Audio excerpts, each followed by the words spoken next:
Hello students, मैं हूं Diksha Vaishya. Welcome to my YouTube channel KIMS Krishna institute of mathematics and science.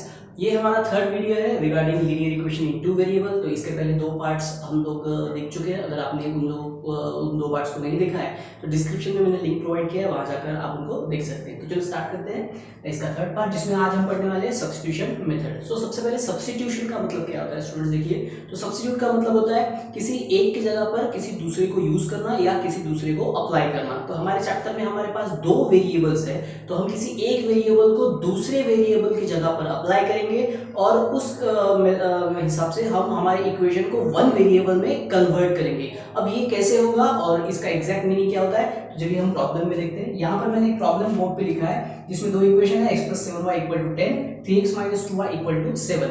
ये problem जो है ये महाराष्ट्र स्टेट बोर्ड के चैप्टर 1 के प्रैक्टिस सेट 1.1 का है, जो क्वेश्चन नंबर 1 का सेकंड सब्स्टिट्यूट क्वेश्चन है। तो यहाँ पर सॉल्यूशन स्टार्ट करते हैं। देखिए मैंने दो इक्वेशन को फिर से लिखा है यहाँ पे। पहला इक्वेशन है x + 7y = 10 और दूसरा इक्वेशन 3x - 2y = 7। अब यहाँ पे सब्स्टिट्यूशन के लिए एक चीज ध्यान में रखिए कि हमें सब्स्टिट्यूट किस वेरिएबल को करना है, ये भी हमको जानना जरूरी है। देखिए हमको सबसे पहले ढूंढना है कि क्या हमारे इक्वेशन में कोई एक वेरिएबल ऐसा है जिसका कोएफिशिएंट 1 हो। तो देखिए यहाँ पे सेकंड इक्वेशन में अगर देखता हूँ तो 3x, तो यहाँ पे इसका कोएफिशिएंट 3 है, -2y, तो यहाँ इसका कोएफिशिएंट -2 है। फर्स्ट इक्वेशन में x का कोएफिशिएंट 1 है, यहाँ पर कुछ भी नहीं है, और 7y, तो यहाँ पे y का कोएफिशिएंट 7 है। मतलब हमारे चारों वेरिएबल दो इक्वेशन में जो हमारे पास वेरिएबल है उसमें से एक वेरिएबल ऐसा है जिसका कोएफिशिएंट 1 है, तो उसी वेरिएबल के साथ जाइए और उसको सब्स्टिट्यूशन के लिए यूज कीजिए। देखिए अगर हमारे पास चॉइस ही नहीं है, मतलब यहाँ पर अगर मान लीजिए 5x होता तो फिर हमारे पास कोई चॉइस नहीं है, हम कोई भी वेरिएबल को वहां पे यूज कर सकते हैं। लेकिन अगर हमारे पास चॉइस है, किसी कोएफिशिएंट कोई वेरिएबल का कोएफिशिएंट 1 है, तो प्रेफरेबली उसी को यूज कीजिए। तो देखिए मैंने यहाँ पे क्या किया है, अब यहाँ पर मैंने x वेरिएबल का वैल्यू निकाला है। यहाँ पर जो +7y है, यहाँ पर लेफ्ट हैंड साइड में, अगर मैं इसको राइट हैंड साइड में भेजता हूँ तो हो जाएगा -7y, तो ये इधर जाके हो गया -7y। और यहाँ पर मुझे x का वैल्यू मिल चुका है। देखिए x का वैल्यू जो सब्स्टिट्यूशन के लिए मुझे चाहिए था, तो मैंने जैसे स्टार्टिंग में बताया था एक वेरिएबल की जगह दूसरा वेरिएबल, तो x के जगह पर मुझे y वेरिएबल के फॉर्म में एक वैल्यू मिल गया है। तो x का वैल्यू मुझे मिला 10 - 7y। दूसरा इक्वेशन एज इट इज। और एक चीज और ध्यान में रखिए, देखिए जिस इक्वेशन से हमने वैल्यू को निकाला है, तो ये जो x का वैल्यू मैंने निकाला है वो इस इक्वेशन से निकाला है। इस इक्वेशन में मैं इसको अप्लाई नहीं कर सकता। जिस इक्वेशन से हमने x का सब्स्टिट्यूट वैल्यू या y का सब्स्टिट्यूट वैल्यू निकाला होगा, वापस उसी इक्वेशन में हम उसको अप्लाई नहीं कर सकते। देखिए अगर हम अप्लाई करते हैं तो क्या होगा। तो मैंने इस इक्वेशन से वैल्यू को निकाला था, x का वैल्यू है 10 - 7y, बचा हुआ इक्वेशन +7y = 10। तो अब देखिए -7y + 7y कैंसिल हो जाएगा, व्हाट विल लेफ्ट, 10 = 10। तो left hand side = right hand side आ गया। तो ये तो हमको ऑब्वियसली पता है, क्योंकि ये linear equation two variable equation है मतलब LHS और RHS इक्वल ही होगा, और ये चीज हमको यहाँ पर नहीं करना है, हमको यहाँ पर वैल्यूज को ढूंढना है। और इसके वजह से यहाँ पर ये जो हमने ये किया था, तो ये प्रोसीजर फॉलो नहीं होगा। तो हमको यहाँ पर x की जगह, मतलब ये जो अर्लियर इक्वेशन है इसमें हम इसको नहीं अप्लाई कर सकते, तो हमको ये जो वैल्यू है वो इक्वेशन 2 में अप्लाई करना पड़ेगा। अब अगर हमारे पास इसके अलावा कोई इक्वेशन होता तो हम उसमें अप्लाई करते, लेकिन हमारे पास सिर्फ यही इक्वेशन ही बचा हुआ है 2, तो हम इसमें अप्लाई करते हैं। देखिए तो मैंने यहाँ लिखा है put x = 10 - 7y in equation 2। Two implies का मतलब होता है चेंज होना। देखिए ओरिजिनल इक्वेशन है 3x - 2y = 7। तो अब यहाँ पर क्योंकि हम x को रिप्लेस करने वाले हैं 10 - 7y से, मतलब इक्वेशन 2 चेंज होने वाला है, और इसलिए यहाँ पे आएगा एम्प्लाइज। तो देखिए यहाँ पर अब हम 3 × x, तो x का वैल्यू है हमारे पास 10 - 7y। इस चीज को हमेशा ध्यान में रखिएगा कि वैल्यू वेरिएबल फॉर्म में हो या नंबर फॉर्म में हो, वो वैल्यू को हमेशा ब्रैकेट में अप्लाई कीजिए। देखिए मैंने x का वैल्यू यहाँ पर ब्रैकेट में लिखा है, बचा हुआ इक्वेशन नंबर 2 -2y = 7 -2y = 7। चलो अब इसको सॉल्व करते हैं। तो क्या मिलेगा, 3 10 = 30, plus into minus become minus, 3 7 = 21, y -2y = 7। Therefore, अब यहाँ पे 30 -21y -2y, तो ये हो जाएगा -23y = 7। -23y यहाँ पर माइनस में है, अगर मैं उसको शिफ्ट करता हूँ तो वो प्लस हो जाएगा। सेम वे यहाँ पर 7 पॉजिटिव है, इसको मैं इधर शिफ्ट करता हूँ तो ये माइनस हो जाएगा। सो मुझे इक्वेशन कुछ इस तरह से मिलेगा। अब इसको सॉल्व करना है। 30 minus 7 23 is equal to 23y। अब मैं LHS और RHS को एक्सचेंज कर रहा हूँ, मतलब उनका पोजीशन चेंज कर रहा हूँ। 23y is equal to 23। So therefore अब यहाँ पर ये जो 23 है ये मल्टीप्लाई है, उधर जाके हो जाएगा divide. y is equal to 23 upon 23।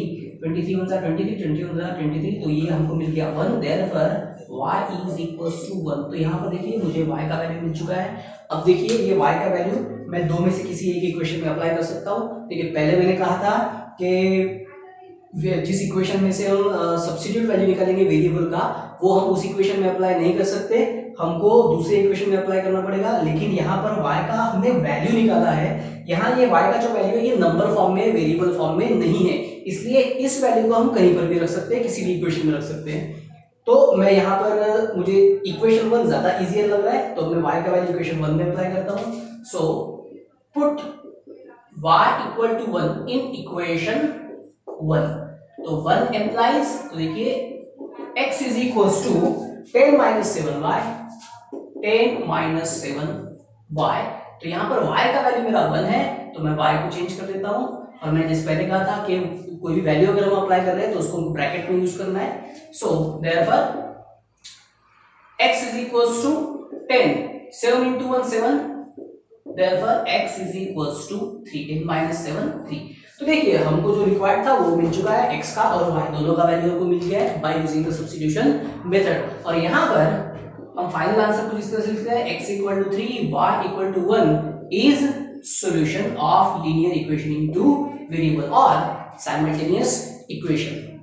तो ये था सब्स्टिट्यूशन मेथड स्टूडेंट। तो यहाँ पे हमने एक महाराष्ट्र स्टेट बोर्ड का एक प्रॉब्लम लिया है। अब इसके बाद हम एक और प्रॉब्लम लेते हैं जो MP स्टेट बोर्ड से है। चलो देखते हैं next problem.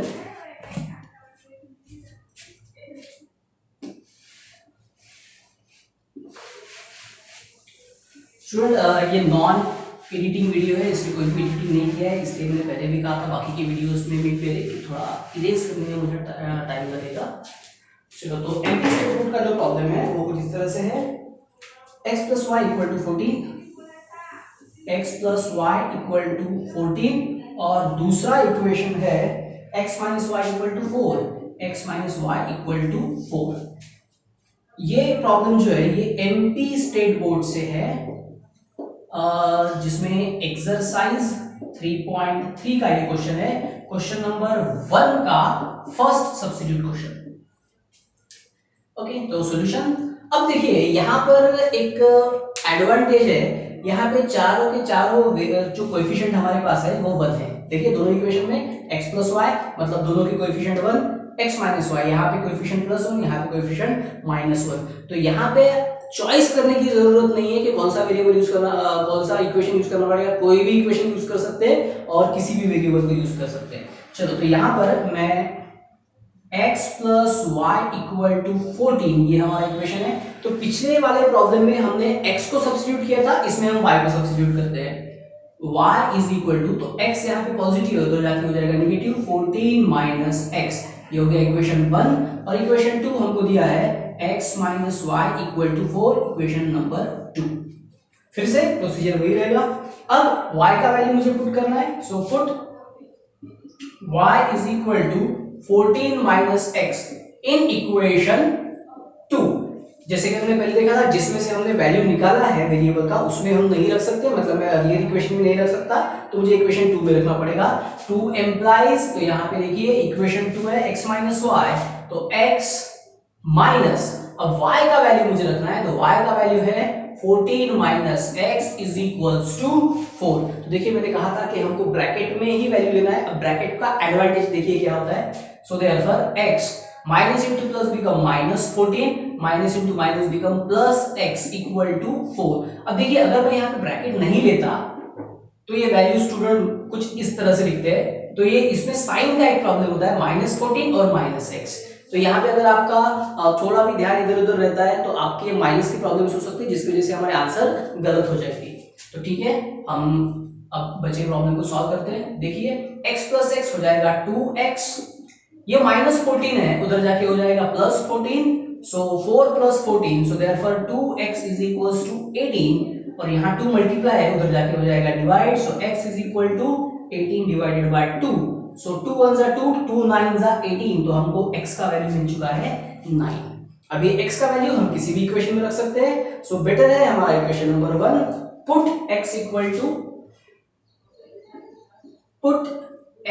To 9 in equation 1 implies, तो हमारा इक्वेशन है 1 है y equal to 14 minus x, y equal to 14 minus x, और x का वैल्यू हमारे पास है 9, so therefore y is equal to 14, plus into minus become minus, therefore y is equals to 14 minus 9 that is 5, तो देखिए हमारे पास x और y दोनों का वैल्यू मिल चुका है, so therefore x equal to 9 y equal to 5 is solution। Solution लिखने के अलग अलग मेथड्स यहाँ पर है, तो जैसे जैसे हम प्रॉब्लम्स देखेंगे वैसे हम उनको देखते जाएंगे। और स्टूडेंट देखिए यहाँ पर मैंने सब्स्टिट्यूशन मेथड को लिया है, दो बोर्ड के अलग अलग प्रॉब्लम दिए हैं। जब हम पर्टिकुलरली और हम बोर्ड वाइज, जैसे महाराष्ट्र स्टेट बोर्ड है या एमपी स्टेट बोर्ड है या सीबीएसई बोर्ड है, तो उनके हिसाब से उनके प्रैक्टिस सेट या उनके एक्सरसाइज भी हम उसका अलग वीडियो में अपलोड करूंगा। यहाँ पे हम सिर्फ मेथड देख रहे हैं, मेथड सभी बोर्ड को कॉमन है, इसलिए यहाँ पे हम सिर्फ मेथड पे फोकस किया है, ना ही के पर्टिकुलर बोर्ड के एक्सरसाइज या प्रैक्टिस सेट्स पर। ओके, तो देखिए ये है हमारे सब्स्टिट्यूशन मेथड के दो प्रॉब्लम, तो यहाँ पे हमको सॉल्यूशन मिल चुका है। अब हम चेक करते हैं क्या ये जो सॉल्यूशन हमको मिला है ये करेक्ट है या नहीं। तो देखिए अगर ये वैल्यूज दोनों इक्वेशन को सेटिस्फाई करते हैं, इसका मतलब ये सॉल्यूशन करेक्ट है। तो देखिए x का वैल्यू 9 और y का वैल्यू 5, तो 9 प्लस 4, पहला equation 9 plus 5 is equal to 14, मतलब ये इक्वेशन तो सेटिस्फाई हो चुका है। दूसरा इक्वेशन x माइनस y मतलब 9 माइनस 5, तो 9 माइनस 5 4 इज इक्वल टू 4, मतलब दोनों ही इक्वेशन सेटिस्फाई हो चुके हैं। So these are solution of given simultaneous equation. तो यहाँ पर सब्स्टिट्यूशन मेथड को हम खत्म करते हैं। जैसे मैंने कहा था कि हम प्रैक्टिस से या एक्सरसाइज वाइज अलग से इसका वीडियो अपलोड करेंगे, अलग से उसका वीडियो बनाएंगे। तो अगर आपको ये वीडियो पसंद आया है तो लाइक कीजिए, चैनल को सब्सक्राइब कीजिए और वीडियो को शेयर कीजिए। तो यहाँ पे रुकते हैं, नेक्स्ट वीडियो में आपको मिलेगा एलिमिनेशन मेथड। Thank you.